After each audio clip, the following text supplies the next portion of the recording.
किसी से आशीर्वाद मांगने की जरूरत नहीं पड़ेगी, किसी के आगे हाथ फैलाने की जरूरत नहीं पड़ेगी। आपकी सुख चाह की जो वृत्ति है वो आनंद सुख समुद्र में डूब जाएगी। हम प्रभु से विमुख होकर के चाहे जितना कुछ कर ले, कभी सुख मिलने वाला नहीं है। ये विश्वास कर लो। महापुरुषों के हृदय के अनुभव की बात और शास्त्रों की बात जब एक मिले तो वो अनुभव सत्य माना जाता है। प्रभु से विमुख होकर के कुछ भी कर लो, ना आपको शांति मिलेगी, ना आपको सुख मिलेगा, ना आपको विश्राम मिलेगा। भागते ही रहोगे, इस जन्म से उस जन्म, इस योनि से उस योनि, इस लोक से उस लोक। ये कर्म परंपरा, ये दुख समुद्र से पार पाना, ये देह भाव से युक्त होकर भटकना तभी मिटेगा जब प्रभु की सन्मुखता स्वीकार करोगे, प्रभु की शरण में हो जाओगे। ये बात केवल आप मनुष्य शरीर में ही सुन सकते हैं, समझ सकते हैं और इस मार्ग पर चल सकते हैं। अन्यथा अन्य योनियों में, यहां तक कि देव योनियों में भी ये अधिकार नहीं है कि वो भजन करके अपने को जीवन मुक्त परमहंसों के द्वारा आस्वादनीय ब्रह्म सुख, परमात्म सुख या प्रेम सुख का अनुभव कर सके। इसीलिए इसको बहुत दुर्लभ देह कही गई है, क्योंकि हम साधु समागम करके परम पद प्राप्त कर सकते हैं। साधु समागम करके हम भगवान के प्रेम में उन्मत्त हो सकते हैं, जो महासुख है। प्रभु ने स्वयं उसके साधन बताए। एक बताया अपना प्रिय भक्ति मार्ग, जिसमें सर्वतोभावेन मन से भी किसी का आश्रय नहीं लेना, मन से भी किसी अन्य बल का स्मरण भी ना रह जाना। अन्य बल जैसे शरीर बल, जन बल, धन बल, विद्या बल, नाना प्रकार की वृत्तियां, इनमें से किसी एक का भी बल आपके मन में ना हो। अन्य कोई आशा नहीं है तो केवल प्रभु से है, अन्यथा नहीं। अनन्य, भगवान ने अपनी भक्ति का स्वरूप बताया अनन्य। मई अनन्य भावेनो, मेरे में अनन्य भाव। अपने को लग सकता है क्या भगवान को ईर्ष्या है क्या, जो कहते किसी और का सहारा ना लो, किसी और बल का आश्रय मत लो, क्योंकि और बल है ही नहीं, केवल भ्रम है, केवल भ्रम। जहां कहीं कोई भी बल, तेज, वैभव, विद्या, गुण दिखाई दे रहा है, वो भगवान श्री हरि की एक कृपा कोर से है, किसी में बल नहीं है। जिसमें भी जो बल दिखाई दे रहा है वो महाबल श्री हरि का है, दूसरे का नहीं है। कई बार सत्संग में बताया है, चाहे वो महाराज गरुण देव जी हो, चाहे भी कोई देवता हो, लोकपाल हो, ब्रह्मा जी भी हो, किसी की सामर्थ्य नहीं है, सब सामर्थ्यशाली भगवान से ही हुए हैं। जब भगवान बाल गोविंद के सखाओं के साथ भोग पाती हुई उस लीला को देखा तो ब्रह्मा जी को लगा एक ऐसा भगवान है, बछड़ों का हरण करना, सखाओं का हरण करना। फिर देखा भगवान वैसे ही खेल रहे हैं अपने सखाओं के साथ, वैसे ही आनंद पूर्वक बछड़े ब्रज में घूम रहे। तो मैंने जो योग निद्रा में सुलाया वो क्या सत्य है या ये सत्य है? बुद्धि काम नहीं की। भगवान का जब वैभव प्रकट हुआ तो ब्रह्मा जी कांप गए, होश काम नहीं कर रहा था। 3 परिक्रमा करके, स्तुति करके, प्रणाम करके भाग गए। अपने लोग तो ब्रह्मा जी के द्वारा रचे हुए हैं। जब संपूर्ण सृष्टि का पितामह परमेष्ठी पद में विराजमान, उसका बल काम नहीं करता बाल गोविंद के आगे, फिर औरों का क्या। कोई कहीं भी बलशाली है तो इन्हीं से बलशाली है। एक बार महाभारत युद्ध को संपन्न करके प्रभु वापस हो रहे थे, द्वारिकाधीश जी, तो रास्ते में उतंक ऋषि, महान तपस्या की मूर्ति, पवित्रता की मूर्ति, उनको कृतार्थ करने के लिए श्री भगवान ने रथ रोका और उनके आश्रम में गए। उन्होंने अर्घ आदि देकर भगवान का पूजन किया, पर अंदर भगवान से बहुत गुस्सा थे। उतंक ऋषि ने कहा, जहां आप हो वहां ऐसा कैसे हो सकता है? इतने जीवों का विनाश हुआ, कौरवों का पूरा वंश विनाश हो गया। भगवान ने कहा, हम तो बहुत उपाय किए, संधि भी करवाने की चेष्टा की, पर वो हमारी बात ही नहीं मान रहे थे। जब हमारी कोई बात नहीं मानता तो फिर उसका पतन निश्चित हो जाता है, विनाश निश्चित हो जाता है। वो भगवान की बात पर ध्यान न देकर अपने तपस्या के गर्व में आकर हाथ में जल लिया और श्राप देने को उद्यत हुए। भगवान ने कहा, रुको, तुम्हारा शाप हमारे कहां किस जगह प्रभाव डाल पाएगा? देखो मेरी तरफ। वो अनंत महिमा युक्त विराट रूप का दर्शन जो अर्जुन जी को युद्ध में कराया, वही जब उतंक जी के सामने प्रकट हो गए तो कांप गए, साष्टांग चरणों में लौट गए। त्राहि माम रक्षा करो प्रभु, मैं आपके वैभव को नहीं जानता, मैं आपके प्रभाव को नहीं जानता नाथ, इसीलिए मुझे अपनी तपस्या का भाव आया और मैं शाप देने के लिए उद्यत हो गया, मेरे इस अपराध को क्षमा करो।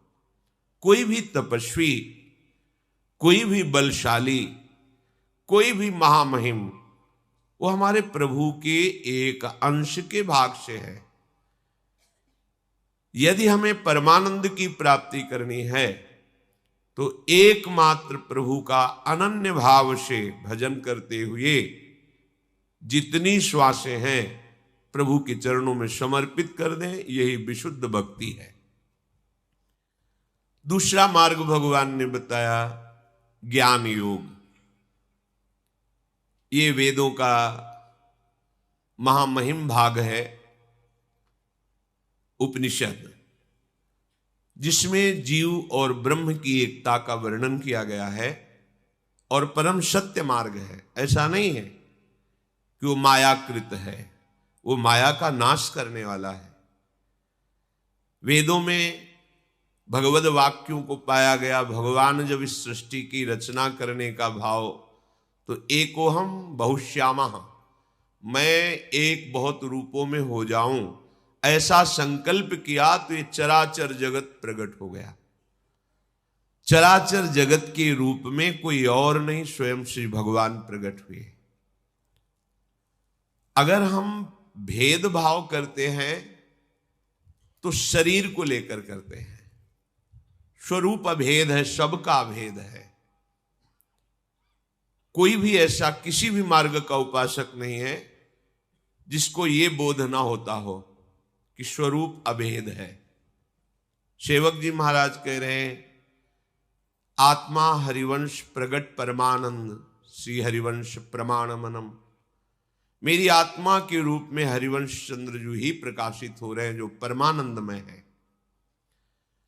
जो हरिवंश चंद्रजू है, श्री हरिवंश विदित विधि वेदम, श्री हरिवंश जो तत्व अभेदम।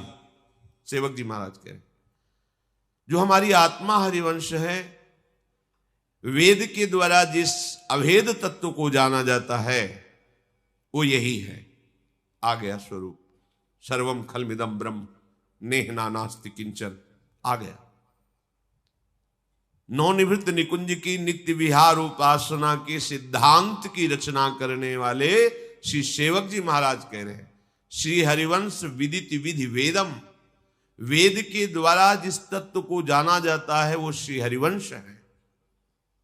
श्री हरिवंश जो तत्व अभेदम, श्री हरिवंश अभेद तत्व है। क्या है? आत्मा हरिवंश, वो हमारे आत्मस्वरूप है। आ गई बात वही आ गई। जब हम शुद्ध मार्ग से चलेंगे तो मार्ग में जो जो स्थान है उनका परिचय प्राप्त हो जाता है। मार्ग ही नहीं चले तो तर्क वितर्क से कुछ नहीं होता। कोई भी ऐसा भक्त नहीं जिसको स्वरूप बोध ना होता हो। स्वरूप बोध हुए बिना नित्य लीला में प्रवेश ही नहीं होता है। देह भाव का त्याग स्वरूप बोध ही कहलाता है। स्वरूप बोध में ही वो दिव्य भाव के द्वारा अपने आराध्य देव में अभेद होते हुए भी सेवा भावना का सुख लेता है। ये प्रेमी जनों का है। पर ज्ञानी जन उस अभेद तत्व में स्थित हो जाते हैं। बिना प्रियालाल के प्रेमी जनों की कृपा के इस अभेद स्थिति का भेदन करके भाव देश में पहुंचना अत्यंत कठिन है। श्री सेवक जी महाराज ने कहा, ब्रह्म तेज को ज्योति जहां योगेश्वर धरे ध्यान, ताही को आवरण तहां नहीं पावे को। जो ब्रह्म तेज है, ज्योतिष स्वरूप है, उसी में ज्ञानी जन अभेद भाव से लीन हो जाते हैं। उस तेज को भेद करके आगे बढ़ना, तेजो रूप निकुंज एव कलयन नेत्रादि पिंड स्थितम, ये बड़ी दुर्लभ बात है। जो उस तेज में स्थित हो जाता है वो मुक्ति प्राप्त करता है, मोक्ष कैवल्य।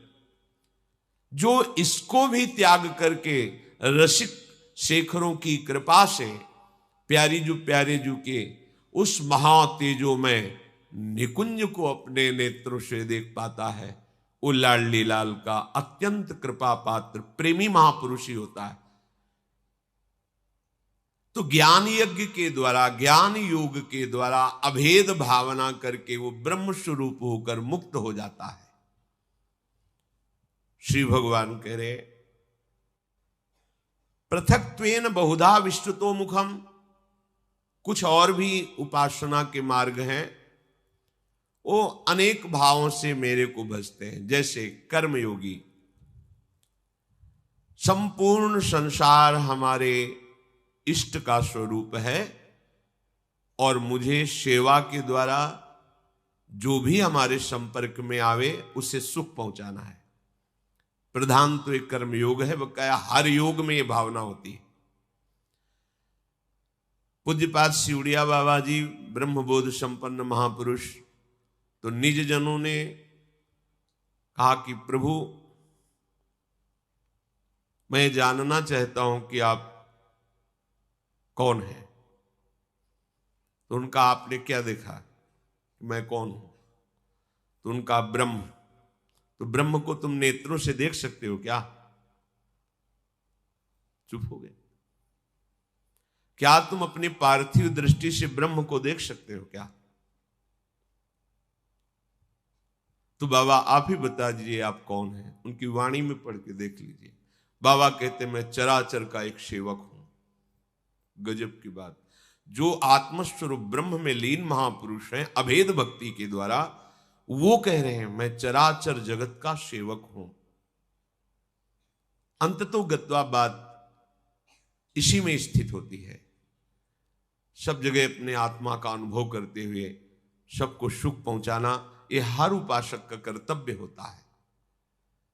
यह हर उपासक की अंतिम वृत्ति होती है, चाहे भक्ति से हो, चाहे कर्मयोग से हो, चाहे ज्ञान योग से हो। यदि आप किसी को भी दुख पहुंचाते हैं, किसी को वचन चेष्टा के द्वारा हिंसात्मक वृत्ति करते हैं, तो आप किसी मार्ग के पथिक हो, आपको सफलता नहीं मिलेगी। किसी एक जीव को भी आपके द्वारा जानकारी से कष्ट पहुंचाया जा रहा है तो आप अपने इष्ट देव को नहीं रिझा सकते। भगवान कपिल देव जी ने कहा कि जो हमारे श्री विग्रह की खूब अच्छे अच्छे पदार्थों से सेवा करता है पर अन्य देहधारियों से ईर्ष्या करता है, द्वेष करता है, कटु व्यवहार करता है, हिंसात्मक वृत्ति रखता है, तमोगुण के द्वारा व्यवहार करता है, तो उसकी की हुई वो हमारी सेवा ऐसे हो गई जैसे राख में किया हुआ हवन, बेकार। सब में हमारे प्रभु हैं और मैं सबका सेवक हूं। ये भाव बहुत जल्दी भव समुद्र से पार कर देता है, पर है कठिन, बहुत कठिन है। क्योंकि जब कोई हमारे सामने अनुकूल व्यवहार करे तो हमारा भाव बन सकता है, पर जब कोई गंदा और प्रतिकूल व्यवहार करे तो उसमें कैसे भगवत भावना बन सकती है? क्योंकि हम गुण दोष से युक्त भी हैं। जब हम गुणातीत स्थिति को प्राप्त होंगे तभी ऐसा भाव सिद्ध हो सकता है। जैसे गोस्वामी जी तुलसीदास जी महाराज कह रहे हैं, सिय राम में सब जग जानी, करो प्रणाम जोरि जुग पानी। ये हर उपासक की सिद्धावस्था है, चाहे जिस मार्ग का हो। ज्ञानी अपने आत्म स्वरूप का दर्शन करता है, भक्त अपने आराध्य स्वरूप का दर्शन करता है, योगी परमात्मा स्वरूप का दर्शन करता है। यदि किसी से भी, एक से भी तुम्हारा दुश्मनी का भाव है तो तुम चरम अवस्था को नहीं प्राप्त हो सकते, पक्का। अजात शत्रु हुए बिना कोई जीवन मुक्त परमहंसों के आनंद को प्राप्त नहीं होता। इसीलिए सर्व सामर्थ्यशाली संतों को साधारण लोगों ने अपमानित किया, पीटा, पर उन्होंने किसी भी तरह की अपनी शक्ति का प्रयोग नहीं किया। क्यों? क्योंकि कहीं भी किसी तरह से यदि हमारा द्वेषात्मक भाव हो गया तो हमारी गति अवरुद्ध हो जाएगी, रुक जाएगी। कोई कितना भी संतों की सेवा अनुकूलता प्रदान करे, कभी भी राग वृत्ति से उन्होंने नहीं देखा, क्योंकि जरा भी राग वृत्ति हो गई तो उस परम पद में आरूढ़ होने में बाधा पड़ जाएगी। राग द्वेष दोनों खोइए तो खोजिए पद निर्वाण। ये कर्मयोग बहुत मंगलकारी है। अगर किसी के प्रति थोड़ा सा निष्काम भाव से आप सेवा कर दीजिए, बदले में कुछ चाह मत, और कभी अपनी प्रशंसा मत कीजिए कि वो अमुक परिस्थिति में था तो फिर अस्पताल ले गए और हमने कहा जितना पैसा लगेगा लगाएं, और लगाया हमने सेवा भी की। अब आप अपने हाथ से अपना पुण्य नष्ट कर रहे हैं। यह अहंकार उसे बर्दाश्त नहीं कर पाता, इसीलिए वो दूसरों को सुनाना चाहता है कि मैंने ये सेवा की। नहीं, थोड़ी सी निष्काम सेवा आपको भगवत प्राप्ति के मार्ग पर आरूढ़ कर देगी। और कहीं निष्कामता हृदय में आने लगी तो लाडली जो रीझ जाएंगी। इसलिए सबसो हित निष्काम मति। ये निष्काम मति तभी आती है जब हमारे हृदय में भावना आने लगे दूसरों को सुख पहुंचाना। तो आज से ही हम ये वर्ताव शुरू करें, दूसरों को सुख पहुंचाना। आपके सामने जो भी आए, हमें खोजना नहीं है, जो भी आए हमारे द्वारा उसको सुख पहुंचे, कष्ट ना पहुंचे, ये ध्यान रखने की बात है। क्योंकि हमें दिखाई नहीं दे रहा पर उसमें मेरा प्रभु विराजमान है। चाहे वो चींटी हो, हाथी हो, मनुष्य हो, बुरा स्वभाव वाला हो, अच्छा स्वभाव वाला हो, पर प्रभु सब में समान भाव से विराजमान है। सच्ची मानिए, इससे बड़ा कोई पुण्य नहीं है, पाप नष्ट करने का इससे बड़ा कोई उपाय नहीं है। थोड़ा सा आप किसी का परोपकार कर दीजिए और कभी वर्णन मत कीजिए, फिर आप देख लीजिए वो आपको भारी विपत्ति से बचा लेगा। हम भागते घूम रहे, कोई हमें आशीर्वाद दे दे, कोई जादू टोना कर दे, कोई चमत्कार दिखा दे, हम सुखी हो जाए, कभी नहीं होगे। आपका कर्म ही आपको सुख और दुख प्रदान करता है। को न काहू के सुख दुख कर दाता, निजकृत कर्म भोग सुन भ्राता। जब आप किसी संत के पास जाते हैं दैन्य भाव होकर, मेरे भगवान के लाडले भक्त जन, इनके दर्शन से परम मंगल होता है, अहो भाग्य, ये आपका कर्म बन गया। संत दरस को चालिए तज माया अभिमान, ज्यो ज्यो पग आगे बढ़े कोटिन यज्ञ समान। वो आपका कर्म आपको सुख ही दी, किसी का आशीर्वाद नहीं कर रहा। आप दैन्य भाव से, भगवत भाव से गए, वो बोले ना बोले, आशीर्वाद दे ना दे, आपका एक कर्म आपको सुख प्रदान कर देगा। यदि हम सुख का रहस्य समझ जाएं तो कभी दुख भोगना ना पड़े। सुख प्राप्ति का एकमात्र रहस्य है, तुम किसी को दुख मत पहुंचाओ तो तुम्हें कभी दुख नहीं मिलेगा। पर हमारी कुबुद्धि दूसरों को दुखी करके सुखी होने वाली बात है हमारे अंदर। दूसरों का छीन करके सुख, हम सुखी हो जाए, कभी नहीं हो सकते, कभी नहीं हो सकते। परहित सरिस धर्म नहीं भाई, पर पीड़ा सम नहीं अधमाई। यदि हम दूसरों को दुख देते इससे बड़ा कोई पाप नहीं है, और दूसरों को सुख देने की भावना कर ले इससे बड़ा कोई धर्म नहीं है।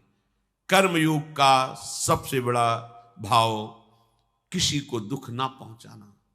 वाणी बहुत संभाल के बोले, कोई पैसा नहीं लगता, प्रिय बोलने में कुछ खर्चा नहीं होता है, आपका मंगल हो जाएगा। वाणी एक अमोल है, जो कोई बोले जान, ये तराजू तौल के तब मुख बाहर आन। बहुत संभाल कर बात कीजिए। बात में इतनी दम है कि अगर आपने उसे कड़ुआ करके बोला तो उसका हृदय दुखी हो जाएगा। मृदु बोला, शांत भाव से बोला, तो अभी भले वो हमारे प्रति ईर्ष्या रखता है, द्वेष रखता है, लेकिन आगे चल करके उसका हृदय हमारे प्रति झुक जाएगा, क्योंकि हम कभी कठोर वार्ता, कठोर व्यवहार नहीं करते, क्योंकि हृदय में भगवान सबके बैठे हुए हैं। श्री भगवान ने कहा, कुछ उपासक कर्म योग के द्वारा उपासना करते हैं। ये योग सब योगों में होता है, ज्ञानी में भी होता है, पर वो करता नहीं होता, पर उसके द्वारा चेष्टाएं सर्वहितकारी ही होती है, सर्वमंगलकारी ही होती है। हमें तो कहीं अलग नहीं दिखाई दिया, ना तो ज्ञान योग, न कर्म योग, न भक्ति योग। गुरु कृपा से जब तीनों में चिंतन गया तो दिखाई दिया कि ये सब एक ही वस्त्र के धागे हैं, अलग कुछ नहीं है, कुछ अलग नहीं, कुछ अलग नहीं, किंचित मात्र अलग नहीं। श्री हनुमान जी महाराज भगवान श्री राम के चरणों को सहला रहे हैं। परम ज्ञानी वशिष्ठ जी सभा को विशुद्ध ज्ञान दिलाने के लिए हनुमान जी से पूछा, हे हनुमंत लाल, तुम कौन हो? समझ गए ज्ञानियों में शिरोमणि वशिष्ठ जी ये नहीं पूछ रहे कि मैं अंजनी सुत पवन पुत्र हनुमान हूं, ये कुछ और पूछ रहे हैं। तो उनका भगवान देह भाव से सिंहासन में आरूढ़ जो हमारे प्राण प्रीतम आराध्य देव हैं उनका मैं दास हूं। जीव भाव से ये अंशी हैं और मैं अंश हूं, और स्वरूप भाव से जो सिंहासन में बैठे हुए यहां बैठे, ये हृदय उनका सिंहासन, जो अभेद, जो वहां वो यहां। तीनों मार्ग एक ही परमात्मा तत्व का बोध कराते हैं। श्री भगवान कह रहे हैं, कुछ ऐसे उपासक हैं कि जो यज्ञों के द्वारा मेरी आराधना करते हैं। अब ये कठिन है, जैसे घृत की पवित्रता, समिधा की पवित्रता, भाव की पवित्रता, शुद्ध मंत्र उच्चारण करने का अधिकार, बहुत सी बातें हैं, प्रायः नहीं है। ऐसा नहीं कि नहीं ही है, पर प्रायः नहीं है, बाहुल्यता नहीं है ऐसे, पर बाहुल्यता नहीं है। यज्ञों के द्वारा जो भगवान श्री हरि को प्रसन्न किया जाता था, यज्ञ के लिए जो जो पवित्रता, संयम, नियम चाहिए, बहुत बिरले में ही होंगे। एक बार जिसने अपनी जिह्वा पे कभी मदिरा रख ली है, एक बूंद भी, उसका ब्रह्मणत्व तो नष्ट हो गया, वो अपवित्र हो गया। एक बार भी जिसने, एक बार भी अभक्ष पदार्थ जिसकी जिह्वा पे चला गया, ब्रह्म तेज नष्ट हो गया उसका। ये बड़ी सूक्ष्मता की बात है। खान पान का कोई भी पवित्र भाव नहीं रह गया है। अब वहीं आप कह रहे हैं कि मांस रहित भोजन मुझे चाहिए, पर उसी रसोई में तो कैसे आपको पवित्र भोजन मिल जाएगा? मतलब आप यात्रा कर रहे हैं तो अलग अलग रसोई थोड़ी है, उसी रसोई में वो सब बन रहा है। उसी रसोई में आपने कहा हमें दाल रोटी चाहिए, वो उसी में बना के दे दिए। रसोई में पात्र सब एक दूसरे से लगे, वो यज्ञ के लायक थोड़ी बुद्धि रहेगी। एक महान यज्ञ है जो सब कोई कर सकता है, वो है नाम यज्ञ। भगवान का नाम, यज्ञों की पूर्णता इसी से होती है। किसी भी मंत्र में, किसी भी क्रिया में अगर कोई त्रुटि हुई है तो उसकी पूर्ति के लिए भगवान नाम कीर्तन किया जाता है। कोई भी अक्षर, कोई भी मात्रा, कोई भी क्रिया अगर यज्ञ में त्रुटि हो गई तो महामंगल में भगवान श्री हरि के नाम कीर्तन से उसकी पूर्णता हो जाती है। नाम एक महान यज्ञ है। एक एक श्वास में यदि आप नाम जप कर रहे हैं तो देखो, ना घी की जरूरत है, न यहां किसी की ऐसी जरूरत है कि वो हमको शिक्षा दे कि आप बोलो स्वाहा ये मंत्र, ना किसी के बाहरी सहयोग की जरूरत है और ना धन की जरूरत है, और ना इसमें आपकी विशेष पवित्रता की जरूरत है। आप शौच करते हुए भी नाम जप कर सकते हैं। राधा राधा ये अपवित्रा पवित्रो वा सर्वावस्थांगतोपि वह यह स्मरेत पुंडरीकाक्षम सवायाभ्यंतर शुचि, भीतर और बाहर से उसी क्षण वो पवित्र हो जाता है। राधा राधा राधा। नाम यज्ञ सबके लिए सुलभ है और सबसे श्रेष्ठ है। विशुद्ध ज्ञान नाम से प्रकट हो जाएगा, विशुद्ध प्रेम नाम से प्रकट हो जाएगा, सारे दुखों का नाश नाम से हो जाएगा। पर नाम में बिना नाम जपने वाले प्रेमी महात्माओं के संग के रुचि नहीं होती। अगर नाम में रुचि हो गई तो और फिर कुछ करने की जरूरत नहीं। पूज्य श्री राधा बाबा, मन ये कभी कभी विचित्र तरह से धोखा देने लगता है जब हम ये निश्चय करते हैं कि अब मुझे नाम जप करना है। जब हम इसे नाम में, भजन में लगाना चाहते हैं तो ये बड़ी सी बड़ी युक्तियां निकालता है जिससे हम नाम छोड़ दें। अब ये धार्मिक युक्तियों के द्वारा भजन छुड़वाता है। पूज्य बाबा कह रहे हैं, ये कभी सलाह देगा बड़े बड़े आडंबर करने की, नाम छुड़वा के आडंबर करने की चेष्टा। उनको व्याख्या करने की जरूरत नहीं आडंबर की। जिसमें भगवान का नाम छूटे वो सब आडंबर है। भगवान की विस्मृति जो करा दे वो सब माया है। इसकी व्याख्या नहीं की जा सकती। अनिर्वचनीयम जैसे प्रेम स्वरूपम, ऐसे अनिर्वचनीयम माया स्वरूपम। यही माया है ऐसा नहीं कहा जा सकता। किस रूप में, कब, कहां, कैसे, उसकी पहचान। जो प्रभु की याद भुलवा दे उसका नाम माया, और हर परिस्थिति में जो प्रभु की याद करावे उसका नाम भक्ति। सीधे वस्तु, व्यक्ति, स्थान कोई भी हो जिसके संसर्ग से प्रभु का विस्मरण हो जाए वो माया। वस्तु, व्यक्ति, स्थान कोई भी हो जिसके संग से भगवान की याद आ जाए वो भक्ति। तो एक कभी कभी मन जो है नाम जापकों को बड़े बड़े आडंबर में फंसा करके नाम से दूर कर देता है। कभी कभी तीर्थ यात्रा की सलाह दे करके, कभी कभी ये तपस्या का नया नाटक रखता है। ये अपने हृदय की बातें किसी की व्याख्या करने की नहीं। देखो, नाम विस्मरण करा के किसी अन्य चेष्टा में लगा और उस पर महत्व कर लिया, मानते हैं शुभ कर्म है, लेकिन वो भगवत प्राप्ति का हेतु नहीं होगा।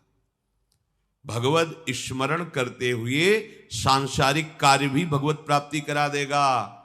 और भोगों का स्मरण कर रहे हैं और क्रियाएं भागवतिक हो रही, परिणाम भगवत प्राप्ति नहीं है।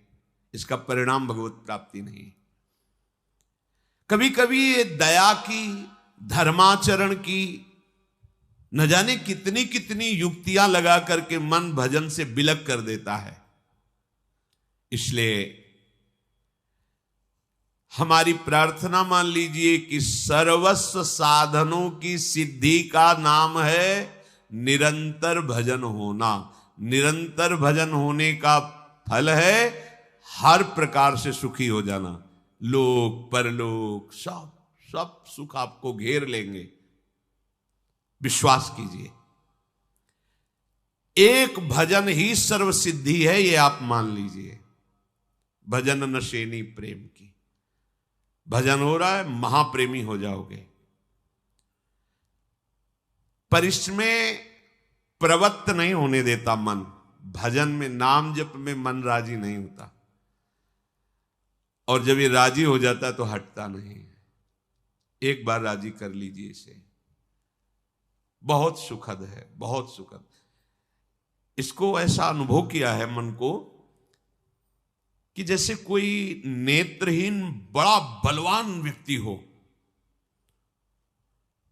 तो वो जो पकड़ता है बहुत जोर से पकड़ता है, पर नेत्रहीन इसलिए उसको कहा कि उसको ज्ञान नहीं क्या पकड़ना है क्या नहीं पकड़ना।